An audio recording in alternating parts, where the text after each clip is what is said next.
여러분 인류의 싸움은 목축 문화와 농경 문화의 충돌이었습니다. 왜 그랬을까요? 왜 농경 문화와 목축 문화가 충돌이 일어났을까요? 오늘 사실 본문은 목축 문화와 농경 문화의 충돌이라고 해도 과언이 아닙니다. 여러분 아이들이 보는 역사책을 보면 농경 문화와 이 가축 문화를 BC 8000년으로 그렇게 규정을 지어놨습니다. 그래서 농사를 짓고 또 가축들을 가두어서 하는 것을 BC 8000년 전부터 그렇게 했다. 그러니까 지금부터 따지면 1만 년을 넘지 않는 것으로 그렇게 표기를 합니다. 그러면 성경의 연대와 틀리지 않습니다. 거의 비슷한 시기에 했던 것으로 보여지고 첫 번째 가축이 뭐냐라고 어제 그 다큐멘터리를 보니까 가축이라는 다큐멘터리를 하더라고요. 다큐멘터리를 보니까 그 가축의 첫 번째 사람들이 가두어서 가축으로 만들었던 짐승이 지금까지 나온 문헌이나 아니면 벽화의 그림을 통하여서 볼 때 양이다라고 표현을 합니다. 두 번째 염소, 그리고 돼지, 개, 고양이 이 순으로 가고 있고 최근에 가축화되어진 것은 BC 2500년경에 된 것이 가장 최근에 가축화되어진 건데 낙타라고 그렇게 얘기하는 것을 방송을 통해서 들었습니다.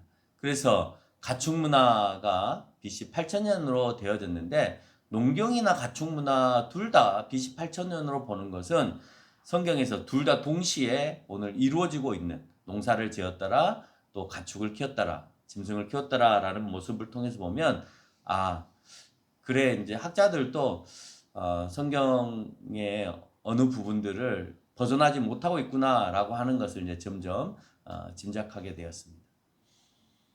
가인과 아벨의 싸움을 통해서 여러분 인류의 싸움이 목축과 농경의 싸움이라고 말씀을 드렸는데 왜 농경과 목축의 싸움일까? 한번 고민을 한번 해보세요.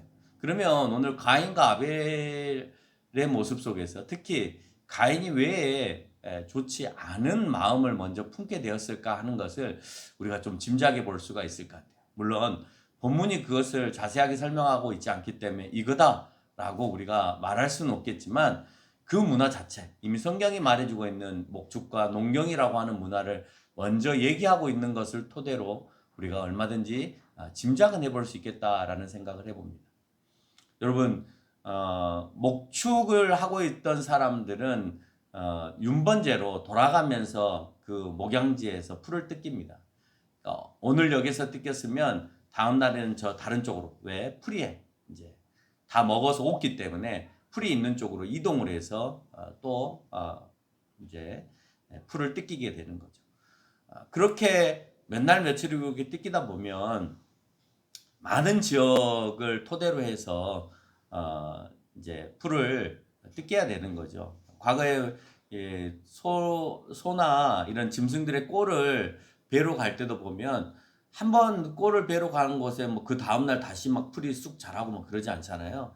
며칠 지나고 다시 그곳에 가야 또 풀이 자라나고 그랬던 것을 우리가 볼 수가 있습니다. 그러면 농경을 했잖아요. 그리고 같이 살았잖아요. 같은 지역에서 같이 살았을 때 가인은 같이 사는 지역 가운데에서 땅을 일구고 농사를 지었단 말이에요.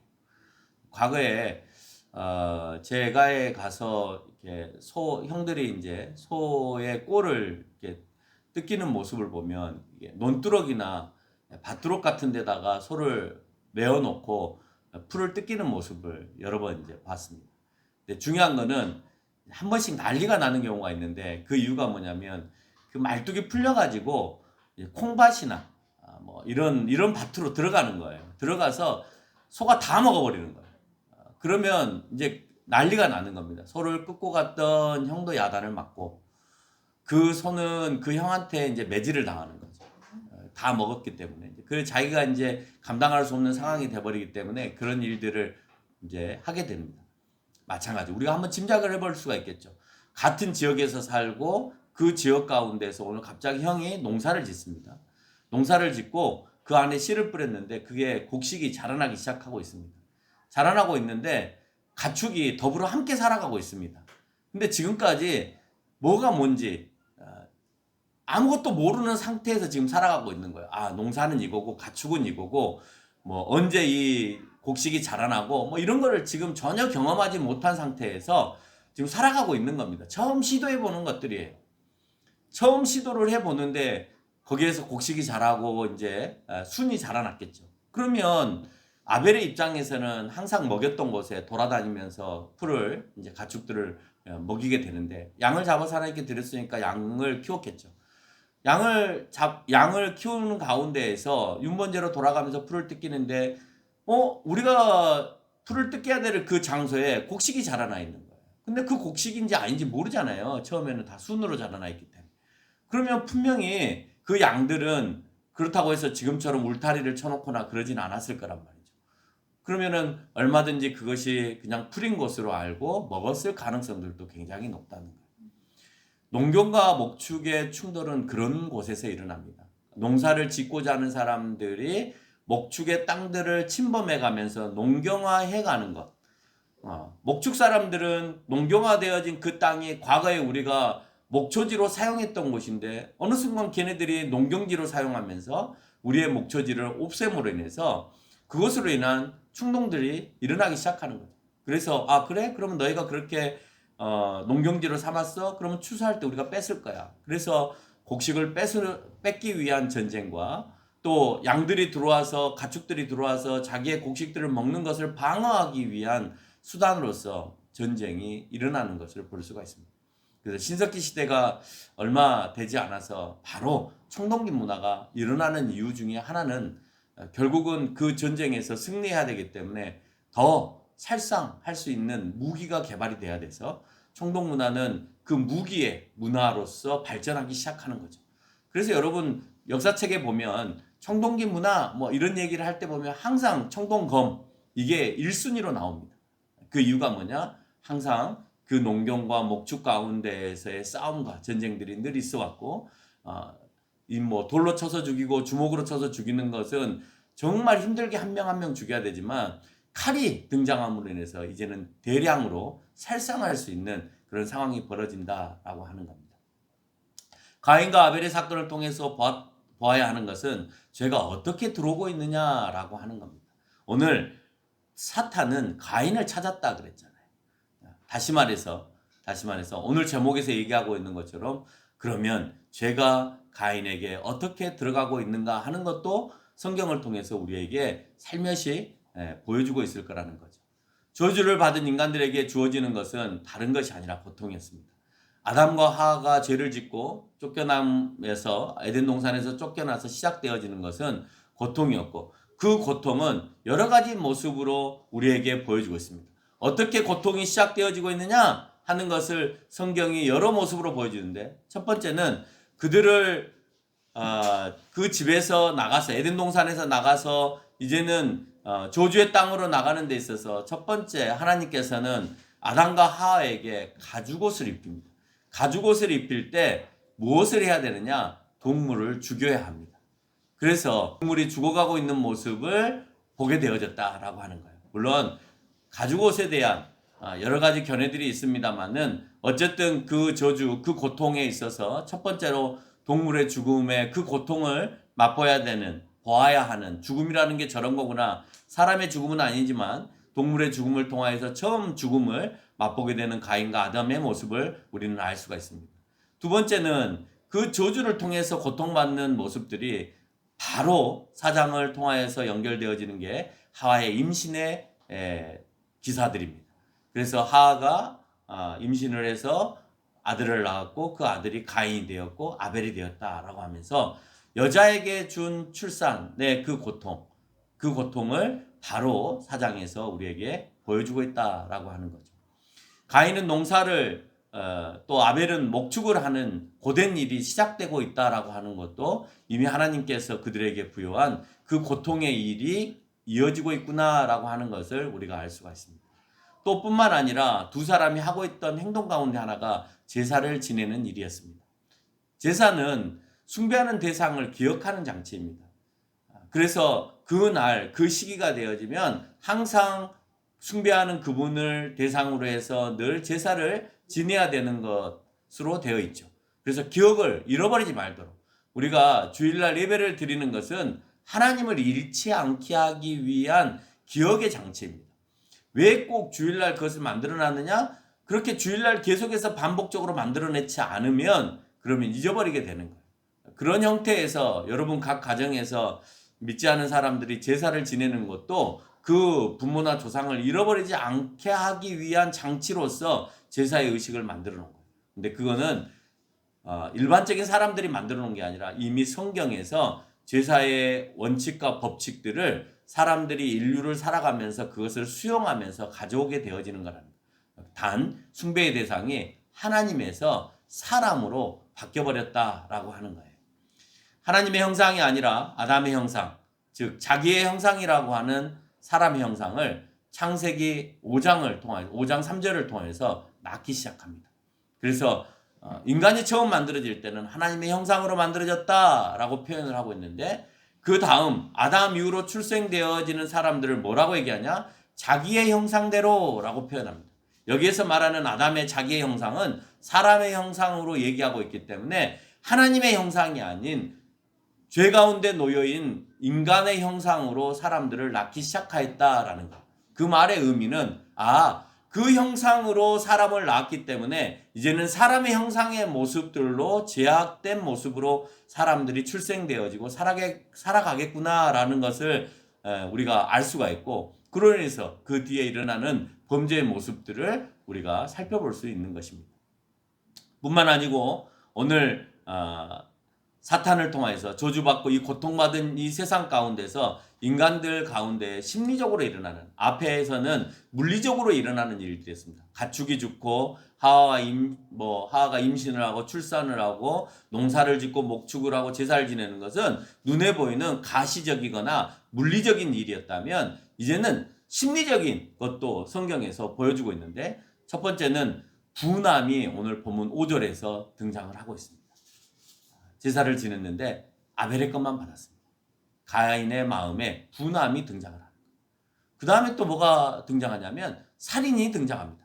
분함을 통하여서 일어나는 죽이고 싶은 마음이 그 마음 가운데 저 동생을 내가 해치고 싶은 마음, 고통을 주고 싶은 마음, 이런 마음이 들어가는 거예요.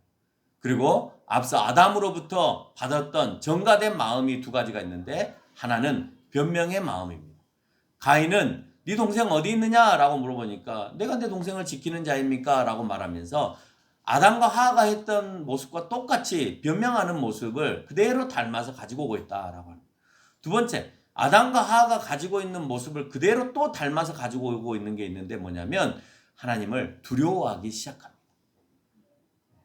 그래서 그가 유리방황하는 삶을 살아가려고 할 때 다른 사람들이 나를 해하면 어떻게 하냐라고 말합니다. 나를 죽일까 두렵다라고 하는 거예요. 아담과 하와가 가졌던 죄를 짓고 나서 얻어진 그 두려움이 오늘 가인도 죄를 짓고 나서 얻어지는 두려움으로 얻게 되어지는 거예요.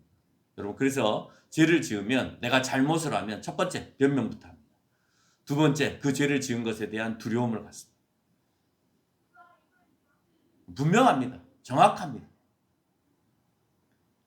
그리고 그 모든 것들, 그 죄를 갚기 위해서 시작되어지는 것 가운데 새로 추가되어지는 것은 내가 상대방을 미워하는 분함의 마음, 또 내가 상대방을 해치려고 하는 마음, 이런 마음들이 점점 이 가인의 마음 가운데로 들어오게 되어지고 이런 형상을 가진, 자기의 형상들을 가진 사람들을 낳기 시작하였다라고 5장은 시작하고 있다라고 하는 겁니다. 본문은 아벨이 양을 친 것으로 시작하죠. 그럼 아벨은 왜 양을 쳤을까요? 왜 양을 쳤을까요? 먹으려고 쳤을까요? 팔려고 쳤을까요? 왜 양을 쳤을까요? 고기를 먹기 위함이라면 틀린 말입니다. 먹기 위해서 쳤다라는 말은 오늘 본문에서는 맞지 않습니다. 지금 우리 상황에서는 맞죠. 양 잡아서 먹으면 되지. 이건 지금 우리의 상황이고 그 당시 가인과 아벨이 살았던 그 당시에는 고기를 먹지를 않았습니다. 창세기 1장 29절로 30절의 말씀을 보면 하나님이 이르시되 내가 온 지면에 씨 먹는 모든 채소와 씨 가진 열매를 맺는 모든 나무 너희에게 주노니 너희의 먹을거리가 되리라 라고 얘기하면서 씨 맺는 채소와 씨 가진 열매만 먹게 하였습니다. 30절에서 보니까 또 모든 짐승들, 하늘의 새와 생명에 있는 모든 기는 것들이 뭘 먹었냐? 푸른 풀을 먹을거리로 주노라 라고 설명하고 있습니다. 동물들이고 사람들이고 그 당시에는 가인과 아벨이 살았던 그 당시에는 뭘 먹었냐? 풀을 먹었습니다. 창세기 3장 18절에 보면 땅에 내가 가시덤불과 엉겅퀴를 낼 것이라 내가 먹을 것은 밭의 채소라. 쫓겨나서 산다 하더라도 너희가 먹을 것은 뭐냐? 밭의 채소다라고 표현하고 있습니다. 채소라는 단어가 히브리어로 에세브라고 하는 단어를 사용합니다.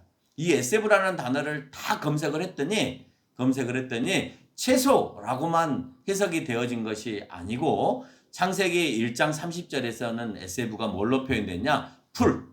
창세기 2장 5절에서는 뭐로 되어 있냐? 초목. 잠언 27장 25절에 보니까 뭐라고 됐냐? 꼴이라고 되어 있어서 꼴은 여러분 잘 아시죠?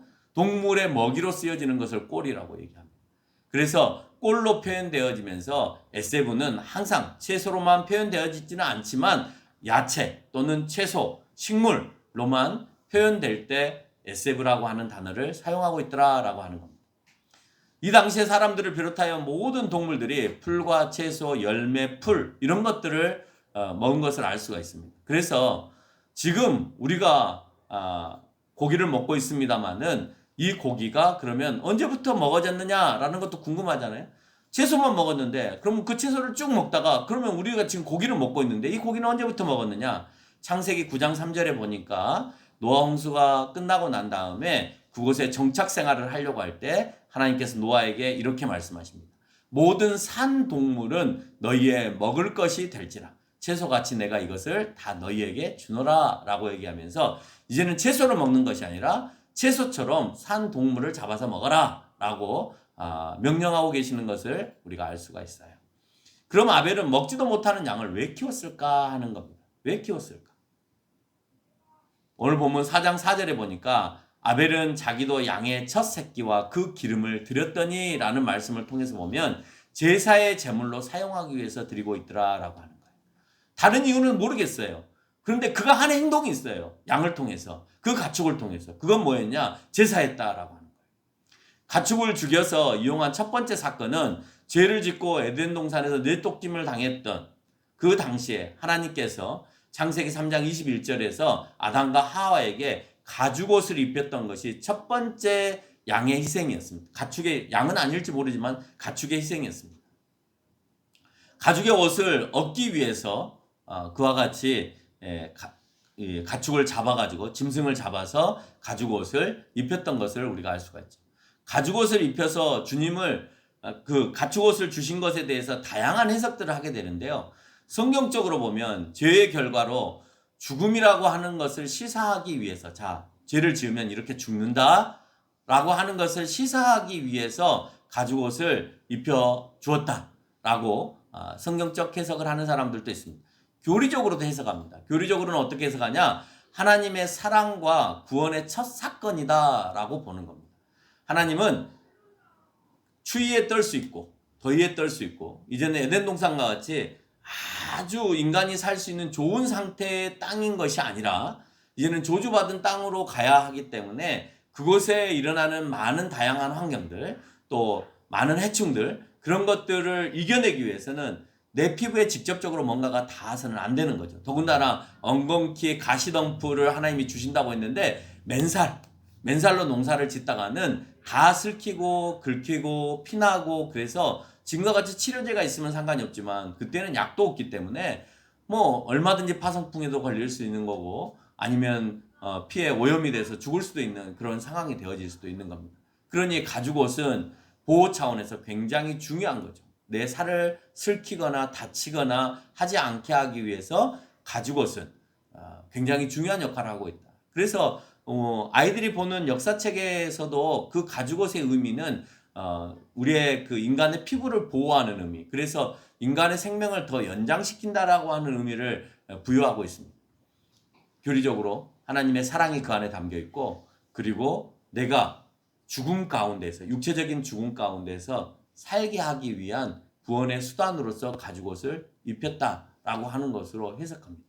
세 번째는 문명적으로 우리가 해석을 해볼 수가 있습니다. 앞서도 제가 말씀을 잠깐 드렸습니다만은 인간은 다른 동물들과 다르게 털이 없어요. 머리에만 잠깐 있습니다. 햇볕이 너무 뜨거우니까 그걸 좀 막기 위해서. 근데 그 털마저 없으면 뜨거워서 밖에 나가기가 참 어렵겠죠. 다른 동물과 다르게 피부에 털이 없는, 있다 하더라도 너무 미묘하게 나 있는, 그래서 피부로만 존재되어 있는 그런 육체를 가지고 있습니다. 그래서 열악한 자연 환경 속에서 살아남기 위해서는 그 피부를 보호해야 하는데, 그러기 위해서는 동물들과 같이 인위적인 털을, 가죽을 입어야만 되는 것이죠. 그래서 가죽옷을 입었을 때 그 시기부터 인간의 생명이 연장되어졌다라고 인류학자들은 그렇게 표현하거나 또는 설명하고 있는 것을 우리가 볼 수가 있습니다. 죄의 결과로 가축을 통해서 하긴 하지만 죽음을 처음 경험하게 되어졌다라고 하는 거예요. 그리고 이것이 제사의식의 시작으로 연결되어져서 보기도 한다라고 하는 것입니다. 동물을 잡아서 가축의 그 동물의 가죽옷을 인간에게 입혀줌으로 인해서 이게 제사의식의 시작이다라고 이렇게 본다라고 하는 거죠. 자, 그래서 제사를 지내라라고 한다는 건데, 이것은 조금 확대 해석한 것입니다. 이유가 뭐냐면 하나님께서 그렇게 가축을 잡아서 나에게 제사를 지내야 한다라고 일러줄 수 없다는 거죠. 왜? 제사의식은 인간이 하나님께 드려지는 것인데, 하나님이 가축을 잡아서 인간에게 이와 같이 해라라고 하는 것은 앞뒤가 맞지 않는, 인간이 해야 될 행위를 하나님이 하고 계시다라고 하는 자체가 제사의식으로서는 맞지 않는 행위이다. 그래서 교리적으로 보는 것과 같이 인간을 보호하고 사랑하고 또 구원의 차원에서 그렇게 하나님께서 하셨다라고 볼 수가 있는 것입니다. 가죽옷을 얻기 위해 양을 키웠을 것이라고 말할 수 있겠지만, 당시에 이제 아담과 그 아들 둘이 사는 것이 전부였던 세상이었습니다. 거의 인류가 아직 존재하지 않은 그런 상황. 물론 이제 나중에 가서 더 많은, 또 누가 누구를 낳아서 더 많은 사람들이 이제 생겨나기 시작하겠죠. 그렇지만 아직까지는 그렇게 많은 가죽옷이 필요치 않은, 한 개만 있어도 가죽옷이기 때문에 오랫동안 입을 수 있고, 지금처럼 비누나 하이타이가 있어서 빨아서 입을 수 있는 그런 상황도 아니어서 뭐 그냥 입으면 평생 그냥 입는 거죠. 빤다, 뭐 그것을 뭐 깨끗하게 한다, 이런 개념들은 그 당시에는 없었다라고 하는 겁니다. 여러분 가죽옷을 입어봤으니까 알겠지만 굉장히 오래가죠. 면과 천에 하고는 전혀 수준이 다른, 그래서 그들은 이 가죽옷 한 개만 있어도 몇 년을 입을 수 있을 정도로 사용할 수 있기 때문에 가죽옷을 얻기 위해서 양을 키웠다라고 하는 것도 역시 맞지 않다라는 생각을 해봅니다. 결국은 양을 죽여서 드림을 통한 죄로 인한 죽음이었음을 알게 되어지고, 하나님의 의도를 아벨은 그것을 알게 되어졌다라고 하는 거죠. 적어도 아벨은 양을 잡아서 제사를 드린다는 사실을 알고 있었던 것입니다. 그것을 히브리서 11장 4절에서 뭐라고 표현하고 있냐면, 믿음으로 가인보다 더 나은 제사를 드렸다라고 표현하면서 이것이 의로운 것이고 그 의로운 제사를 하나님께서 받으셨다라고 하는 것입니다. 그래서 이미 알고 있는, 믿음으로 그렇게 내가 하나님을 인정하고 믿는다라고 하는 것은 제사를 지내는 거야 라고 하는, 그래서 하나님을 기억하는 거야 라고 하는 것을 아벨은 알고 있었다라고 하는 거예요. 그래서 그 믿음대로 가인보다 더 나은 제사를 지냈다라고 히브리 기자는 우리에게 설명합니다. 그러나 가인은 양을 키우지 않았습니다. 사람이 먹을 수 있는 농사를 지었습니다. 인간적으로 보면 못 먹을 양을 키운 아벨보다 먹을 수 있는 농사를 지었던 가인의 모습이 더 현명한 모습으로 우리 눈에 비춰질 수 있습니다. 그래, 저렇게 먹고 살아야지, 저렇게 해야지 라고 생각할 수 있다는 거예요. 어쩌면 그 모습이, 가인의 모습이 우리의 전부의 모습일 수도 있습니다. 어쩌면 우리는 아벨처럼 살아가지 못하고 가인처럼 현명하게 농사를 지어서 그 다음을 준비하고 채워가는, 그래서 하나님 앞에 내가 어떻게 살아가느냐가 더 중요한 것이 아니라 내가 지금 이 상황을 어떻게 살아가느냐를 더 중요하게 생각하면서 살아가는 우리의 삶의 모습이 더 많을 수 있다라고 하는 거예요. 농사는 인간의 힘과 능력으로 저장 문화가 생겨서 스스로 생명을 연장시키는 문화가 되었답니다. 그렇죠? 농사를 지었다라고 하는 것은 많은 수확을 얻게 되어진 거고, 많은 수확을 얻었다는 것은 그것이 떨어질 때까지 내 생명이 연장되어진다는 말이 되는 거예요. 그러니까 그 생명의 연장을 내 스스로가 하기 위해서는 더 많은 것들을 쌓아야 되는 습성이 일어나게 되고, 더 많은 것들을 쌓기 위해서는 욕심이 생기는 거고, 남의 것을 뺏어야 되는 마음이 생기는 거고, 더 나아가서는 전쟁과 서로의 불신의 그 마음들을 우리가 가지고 있어야 된다. 여러분, 쌓는 순간 일어나는 것은 싸움입니다. 그리고 전쟁입니다. 그런데요, 나누어줌으로써 일어나는 것은 화해이고 사랑입니다. 그런데 나눠주고 베풀므로 해서 내가 없는 것이 아니라 나눠주고 베풀었기 때문에 내가 굶주렸을 때도 마땅히 그것을 체험을 받을 수 있다라고 하는 거예요. 더 많이 가지고 더 많은 저장을 하는 마음이 싸움과 전쟁을 일으킨다고 말씀을 드렸습니다. 농경과 목축 문화는 인류 문화 가운데서 싸움의 문화로 연결되어지는 처음의 정착 문화였다라고 하는 것도 여러분에게 이미 말씀을 드렸습니다. 땅을 소유하려는 자와 가축을 먹이려고 하는 자의 그 싸움. 목초지를 일궈서 그것을 농경지로 만들려고 할 때 목초지가 필요했던 사람들은 그것을 침범할 수밖에 없는 거고, 농경지를 가지고 곡식이 계속 잘 자라게 하기 위해서는 방어를 할 수밖에 없기 때문에 결국은 더 나아가서는 성문화가 만들어지고 못 들어오게 하기 위해서 그 성이 더 축조되어짐으로 인하여서 사람들은 그 축조된 성을 통해서 또 싸움을 계속해서 하게 되어진다라고 합니다. 성경은 이런 말을 언급하지는 않지만 인류는 목축과 농경 문화 속에서 살아갔다라고 하는 것을 자기의 연구와 또 책을 통해서 우리에게 충분히 그렇게 설명하고 있는 것입니다. 이런 상황 가운데 불편한 마음을 갖지 않았다 하더라도 가인은 그의 재물을 받지 않았다라고 성경은 얘기하고 있습니다. 그 마음이 하나님 앞에서 합당하지 않았기 때문이다라고 오늘 설명을 하는 거죠. 그 합당하지 않은 마음을 요한일서 3장 12절에서 뭐라고 얘기하냐? 악한 자에게 속한 것으로 설명하고 있습니다. 이미 가인은 누구에게 속했냐?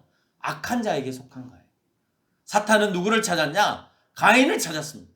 나와 같이 함께 일해줄 수 있는 하나님의 그 계획하심과 하나님의 뜻을 위배할 수 있는 사람, 그 사람이 누구였냐? 가인이더라. 그래서 요한일서 요한의 기자는 그에게 악한 자가 그에게 들어가서 그를 설득하고 그래서 결국은 악을 범하게 되어지는 행위를 하게 되어졌다라고 하는 거예요. 신약에 근거하여 악한 자에게 속한 믿음 없는 가인의 제사를 받지 않으셨습니다. 아벨을 죽이기 전에도 하나님께서는 4장 7절에 죄가 너를 원한다. 아직 아벨을 죽이지 않은 상태입니다. 죄가 너를 원한다. 너는 죄를 다스릴지니라 라고 말씀하고 있습니다. 그럼 그 말을 들어야 되는 거죠. 이미 하나님께서도 죄가 네 가운데 와 있다. 악한 자가 너를 지금 설득하려고 하고 있다. 라고 얘기하고 있는 겁니다. 네 마음 가운데 그런 마음이 가득하고 있다. 라고 하는 것을 오늘 하나님이 가인에게 얘기하고 있는 거예요. 근데 결국 가인은 오늘 요한일서 3장 12절에서 얘기하고 있는 것처럼 악한 자에게 속아서 죄를 다스리지 못하고 그 분함을 약한 자에게 풀어서 결국 아벨을 죽이는 일을 하게 되어진다라고 하는 거예요. 하나님은 이 일을 막지 않으십니다. 가인에게 권면만 합니다. 죄가 네 앞에 있고 그래서 그 죄를 다스리지 아니하면 결국 네가 죄 가운데 놓일 수밖에 없다라고 하는 것을 권면의 차원에서만 얘기하고 계십니다. 우리 눈으로 아벨의 죽음이 아파 보이죠. 왜 하나님께서는 아벨을 죽이게 하셨을까? 하나님 앞에 최선을 다해서 제사 지내고 자기의 욕심 없이 먹지도 못하는 가축을 키워서 하나님만을 기뻐하기 위해서 그렇게 했던 아벨을 왜 죽였을까? 여러분, 아벨의 죽음을 통해서 우리는 뭘 할 수 있냐? 인간의 죽음은 하나님이 이미 아담과 하와를 에덴 동산에 내어 쫓을 때 주셨던 형벌이다라고 하는 거예요. 하나님께 합당한 아들이 부모에게 합당하지 않겠어요? 하나님께 합당한 아들은 부모에게도 합당합니다. 하나님께 합당하지 않은 아들은 부모에게도 합당하지 않은 경우들이 너무 많아요. 그렇잖아요. 보이지 않는 하나님에 대해서 내가 영광과 찬양을 돌리고 내가 기뻐하시는 삶을 살아가는 이 친구는 부모님에게도 그렇게 하기를 원하고 살아갑니다. 오늘 아담과 하와는 본인의 죽음 이전에 자기의 가장 사랑하는 아들 아벨의 죽음을 목격하게 되어집니다. 그리고 죽음이 무엇인가를 깨닫게 되어집니다. 우리의 죄로 인하여서 내 아들이 죽었구나라고 하는 것을 알게 되어지는 거예요. 죄가 얼마나 무서운가 하는 것을 알게 되어지는 거예요. 내 죄의 전가가 나의 잘못된 이 습성과 모습들이 결국 가인에게 들어가고 그 가인은 그 죄성을 통하여서 사탄의 유혹 가운데 이겨내지 못하고 결국은 동생을 죽여버리는 그런 일을 하게 되어졌다라고 하는 거예요. 그 고통은 죽어버린 아벨에게 있는 것이 아니라 살아있는 부모에게 있는 것입니다. 가인은 아무런 감각이 없어요. 내가 내 동생을 다 죽여놓고 나서도 동생이 숨을 거뒀는데도 불구하고 죽음을 처음 맛보았기 때문에 뭐가 그게 뭔지도 잘 몰랐겠지만 동생이 어딨냐고 물을 때 무덤덤하게 얘기합니다. 내가 동생을 지키는 자입니다. 가장 가슴 아팠던 사람은 아담과 하와였을 것입니다. 그리고 죽음이라는 것이 이렇게 영원히 볼 수 없고 썩어버리는 것이고 그리고 이제는 영영이 만날 수 없는 것이구나. 이런 고통 가운데 놓이는 것이구나 라는 것을 알게 되는 것이죠. 아담과 하와의 죄의 결과로 얻은 저주의 고통은 아벨도 피할 수 없었다라고 하는 거예요. 그는 모든 인류에게 주어진 이미 인간 모두에게 발효된 하나님의 저주의 상태였기 때문에 그렇습니다. 아무도 피해갈 수 없습니다. 이 사건을 통해서 가인은 다시 한번 저주를 받습니다. 12절을 보니까 너는 밭을 갈아도 이제 땅이 다시는 그 효력을 내게 주지 아니할 것이다 라고 얘기합니다.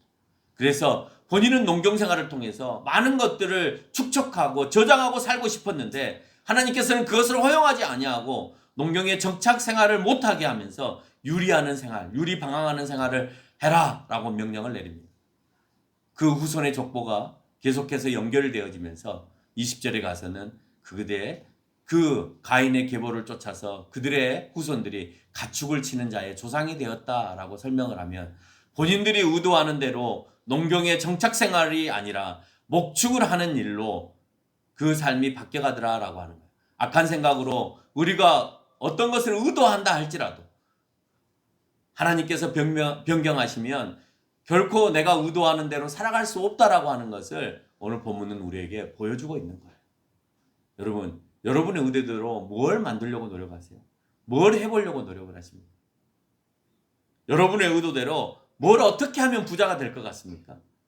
뭘 어떻게 하면 풍성해질 것 같습니까? 그 이전에 나는 아벨처럼 살았는가를 먼저 물어보십시오. 아벨처럼 산다 하더라도 그가 더 많이 저장하고 부유하게 산다라는 보장은 없습니다. 어쩌면 일찍 죽을 수도 있습니다. 그러나 중요한 것은 아벨은 죽기 전까지도 늘 하나님을 기뻐하는 삶을 살았다는 거예요.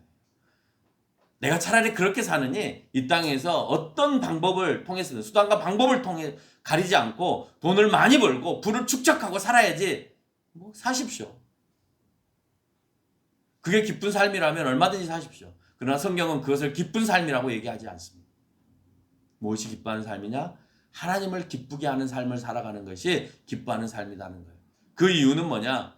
여러분, 육체는 누구나 다 죽어야 되는 하나님의 형벌입니다. 그러나 더 중요한 것은 한 번의 기회를 여러분에게 더 주십니다. 너희가 나중에 하나님의 심판의 자리에 왔을 때 영원히 죽을 것이냐 영원히 살 것이냐, 이제 너희에게 한 번의 기회를 더 준다.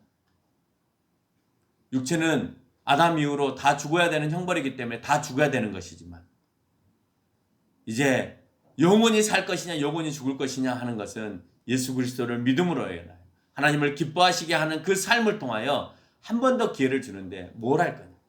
너희가 90년쯤 100년쯤 세상에서 맛보았지 않느냐? 영원히 산다는 것이 무엇인지 죽는다는 것이 무엇인지 너희들이 맛보았지 않냐? 그러면 영원히 죽을 것이냐 영원히 살 것이냐, 이제 선택해라 라고 하는 것을 하나님은 지금 우리에게 말씀하고 계시다라고 하는 거예요. 결론을 맺겠습니다. 하나님께 예배드리기 전에 나의 자세가 하나님을 향한 믿음의 자세에 있는가 한번 점검해 보세요. 예배드리기 전에 나의 자세가 믿음의 자세였는지, 아벨의 모습이었는지, 악한 것을 품고 예배 자리에 나온 혹시 가인의 모습은 아니었는지, 그걸 하나님께서 받으신 예배가 아니라 하나님께서 버리신, 선택하지 않은 그런 예배의 모습으로 전락해 버릴 수 있다라고 하는 겁니다. 하나님께서 받으시는 예배의 시작은 가인처럼 자기 중심적이지 않아야 됩니다. 아벨은 먹을 수도 없고 값어치도 없지만 그 양으로 하나님께 드리는 것을 기뻐하면서 그렇게 살아갔고, 그 살아가는 그 모습을 통하여서 오늘 하나님께서는 아벨의 제사를 받아주고 계시더라라고 하는 거예요. 우리의 중심으로 하나님을 대하지 않습니다. 우리의 중심으로 예배에 임하지 않습니다. 하나님의 중심으로 우리는 예배를 임하고 하나님의 중심으로 우리는 선택해 가야 하는 것입니다. 그러나 그는 형의 손에 의해서 죽었습니다. 우리의 눈으로 저주를 보았지만 육체적인 죽음은 이미 모든 사람에게 돌아오는 죄의 형벌이었다라는 것을 앞에서도 설명해 드렸습니다. 그러나 우리가 육체적인 죽음 이후에 영원한 죽음에 이르지 않으려면 예수 그리스도를 향한 믿음과 회개가 수반되어지는 저와 여러분이 되시기를 주님의 이름으로 축원합니다. 기도드리겠습니다.